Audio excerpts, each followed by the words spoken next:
বাংলাদেশের এই 5-6 মাসের অবস্থাটাকে আপনি দেখুন।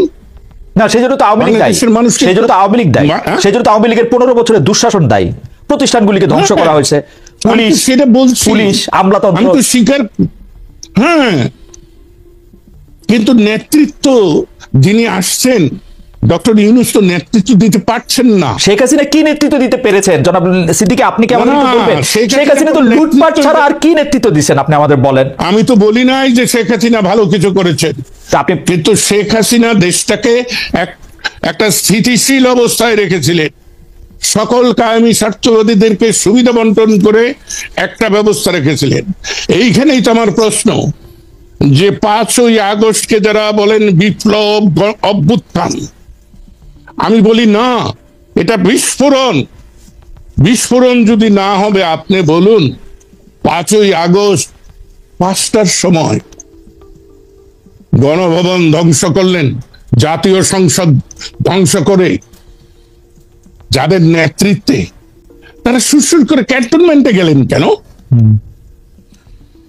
সেনা প্রধান ডাকলেন আর চলে গেলেন সবাই। না, এটা খুবই পার্টিনেন্ট কোশ্চেন, কিন্তু আমরা একটু আগের থেকে আসতে চাই লতিফ ভাই, আমরা আপনাকে তো আর সবসময় পাই না। আপনি বলেছেন যে শেখ হাসিনা বাংলাদেশকে স্থিতিশীল অবস্থায় এনেছিলেন। আপনি কোন স্থিতিশীলতার কথা বলতেছেন এটা একটু বলবেন? আমাদের রাজনৈতিকটা ছিল অস্থিতিশীল, 3টা ইলেকশন হইতে পারে নাই। অর্থনীতির মধ্যে আমরা দেখছি 5-6 বিশিষ্ট লোককে টাকা পাচারের, লুটপাটের, দুর্বৃত্তপনার সুযোগ দেওয়ার জন্য যা কিছু সরকারি মেশিনারি করা দরকার তার চেয়ে বেশি করা হয়েছে। আপনি যদি সামাজিক স্থিতিশীলতার কথা বলেন, এই শ্রেণী উচ্চ বড়লোক আরো অনেক বেশি বড়লোক হয়েছে, গরিব আরো অনেক বেশি বড়লোক হয়েছে। কোন দিকটা দেশ স্থিতিশীল ছিল? ভাই রে, আপনি তো বলছেন, আমরা তো, আমি যদি বলি দুইটা সামরিক শাসন, এটার দুটি সামরিক শাসন যদি না আসতো, একটা গণতান্ত্রিক পরিবেশ যদি বিরাজ করত, 75-এ যদি জাতি রাষ্ট্রের পিতা বঙ্গবন্ধু শেখ মুজিবুর রহমানকে হত্যা করা না হতো, তাহলে আজকের অবস্থা সৃষ্টি হতো কিনা তাতে আমার সন্দেহ আছে।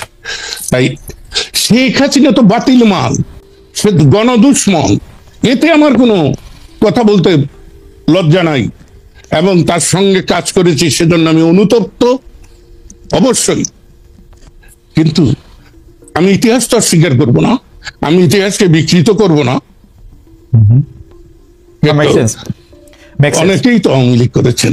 জি, হ্যাঁ, জি, আওয়ামী লীগের মতো দল। আচ্ছা, আমি একটা অন্য প্রশ্ন করি লতিফ ভাই, আওয়ামী লীগের মতো একটা দল যে এখন মুখ দেখাইতে পারতেছে না, আওয়ামী লীগ যারা সর্বশেষ করছে, আপনি বিশ্বাস করবেন না, আমি যারা বিদেশেও রয়েছে তাদের কাছে বারবার বলতেছে আপনারা এসে আপনাদের কথা বলেন, তারা এইখানেও মুখ দেখাইতে পারতেছে না, যেটা একটা ভালো জায়গা ছাড়া, দেশে তো দূরে থাক।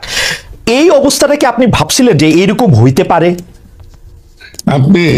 আপনি ওই যে আবার বলি, আপনার বাজেট বক্তৃতা, রাইট? না, বাজেট বক্তৃতা না, 16 সালে যখন আমি পদত্যাগ করি সেই বক্তৃতাটা তো আমি এই কথা বলেছিলাম। আমি ওই প্যাট্রিয়ট কবিতা ওয়ার্ডসওয়ার্থের, রাইট, সেই কবিতাটা আমি ভালো করে ধারণ করি জীবনে। তাই বিজয়ী বীর দেশপ্রেমিক ফুলের মালা নিয়ে আসে, যদি ব্যর্থ হয়, জনস্বার্থ বিরোধী কাজে লিপ্ত হয়, তাহলে জুতার মালা দিয়ে যেটা হয়, রাইট। আমি কালকে শেখ হাসিনাকে সমর্থন করেছি বলেই আজকে করব এ কথা তো আমি বলছি না, কিন্তু আপনি যেটা বললেন যে মুখ দেখায় কি করে, আপনি এখনো জানেন না এই বাংলাদেশে আওয়ামী লীগের এমন সমর্থক আছে তারা এখনো শেখ হাসিনাকে নিয়ে স্বপ্ন দেখে, যারা আমাকে ভয় দেখায় যে আপনি যে শেখ হাসিনার বিরুদ্ধে বলেন ভবিষ্যৎ কি হবো, আমি যে 87 বছরের একজন বৃদ্ধের ভবিষ্যৎ আর কত। Absolutely, absolutely. আচ্ছা, জনাব লতিফ সিদ্দিকী, আপনি দীর্ঘকাল ধরে শেখ পরিবারকে জানেন, চেনেন, আপনার সাথে আওয়ামী লীগেরও একটা নিবিড় সম্পর্ক রয়েছে। আপনি আমাকে বলেন তো, যেই লিডার কোনো রকম কোনো আগের থেকে পরের থেকে কিছু না বলে দেশের তার যারা সাপোর্টার তাদেরকে বিপদে ফেলে, শুধুমাত্র উনি যাদেরকে তাদের পরিবারের অংশ মনে করেন তাদেরকে হিন্ট দিয়ে, শেখ তাপসকে আগে চলে যেতে বলছেন, তার আত্মীয় স্বজন আগে চলে যেতে বলছেন, শেখ রেহানার বিয়ার আগে চলে গেছেন, উনি চলে গেছেন, তাকে নিয়ে আর মানে ভাবনাটা কি, আর মানে এটা কারণটা কি? আমার তো মনে হয় আওয়ামী লীগের থেকে দাবি তোলা উচিত শেখ হাসিনার শাস্তির ব্যাপারে। আপনি এটাতে কিভাবে দেখেন? মানে এটা কিরকম? এটা একটু উল্টা কথা হইতেছে না, যে আপনি তাকে নিয়ে স্বপ্ন দেখতেছে আওয়ামী লীগের লোকজন? তিনি তো সব জানতেন। আপনার মনে আছে, কালো কাপড়, কালো শাড়ি পরে তিনি বোধহয় জুলাই মাসের 20 না 21 Right. তারিখে একটা বক্তৃতা করলেন। হ্যাঁ, আমি সেদিনই ধরে নিয়েছি। আর আরো একটা কথা বলি, পাকিস্তানে বলুন আর বাংলাদেশে বলুন, যতবার জরুরি আইন জারি হয়েছে তখনই দেখা গেছে সরকারের পতন হয়েছে। ওকে, আপনি হিসাব করে দেখেন, ওকে, 69-এর গণ আন্দোলনে যেদিন জরুরি আইন জারি হয়েছে তার 15 দিনের মধ্যে আইয়ুবের পতন হয়েছে। জিয়া নিহত হয়ে সম্মানের সঙ্গে গেছেন। এরশাদ জরুরি আইনের 21 দিন পরে তিনি ক্ষমতাচ্যুত হয়েছেন। খালেদা জিয়া জরুরি আইন ঘোষণার কয়দিন পরে গেছেন আমার খেয়াল নাই। তো উনি 20 জুলাই জরুরি আইন জারি করেছেন, 5ই আগস্ট চলে গিয়েছেন। ওকে, ওকে।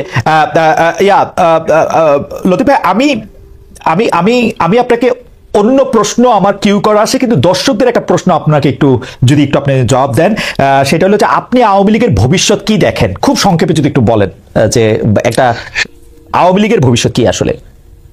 এ ব্যাপারে আমার স্পষ্ট অভিমত। মুসলিম লীগের ভবিষ্যৎ যা হয়েছে, মুসলিম লীগ পাকিস্তানের স্রষ্টা বলে দাবিদার, ভারত রাষ্ট্রের প্রতিষ্ঠাতা বলে কংগ্রেস দাবিদার।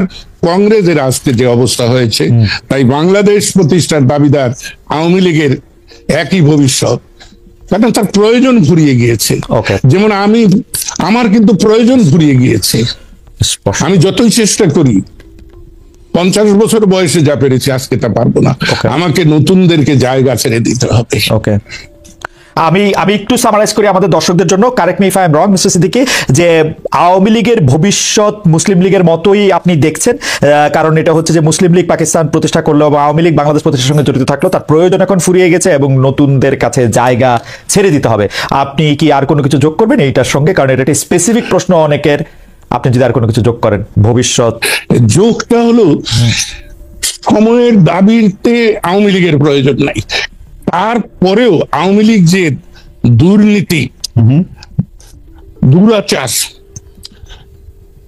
গুম, হত্যা, বিনা বিচারে মানুষকে অত্যাচার করেছে, বাক স্বাধীনতা হরণ করেছিল, এটা তো তাদের একটা পাপ। ওকে, আর সবচেয়ে লজ্জার এবং ঔদ্ধত্যপূর্ণ, আপনারা সে কথাটা বলেন না, আমি ছোট ছোট কথা নিয়ে তো বলি। শেখ হাসিনা প্রত্যেক বক্তৃতায় বলতেন যে আমি গণতন্ত্র দিয়েছি। রাইট।